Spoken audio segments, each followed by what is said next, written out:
Welcome to the Rim Break Rodeo. We hope this video helps. In this video, I will explain how to use a Trezor Safe 5 Easy Guide. Plug the device into your computer, open the Trezor app, and follow the on-screen prompts to initialize the device and set a PIN. Then write down your recovery seed securely and verify it when prompted, ensuring no one else sees it while you store it in a fireproof, waterproof location for safekeeping. When you use the Trezor Safe 5 day to day, always verify addresses on the device screen, not just your computer monitor. Use only the official Trezor app for updates and check firmware versions before approving anything.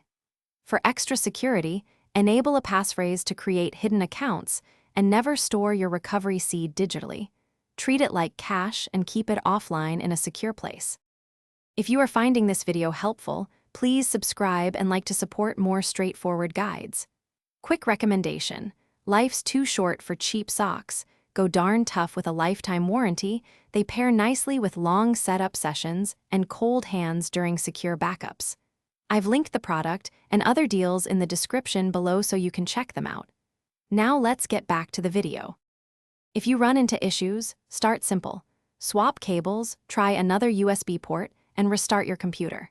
If you forget your PIN, you can restore access using your recovery seed on a new Trezor device, so keeping that seed safe is critical. Never approve unexpected firmware or transaction prompts. Instead, disconnect and verify with official support channels to avoid phishing or tampered devices. Thanks for watching. Consider subscribing if we helped you.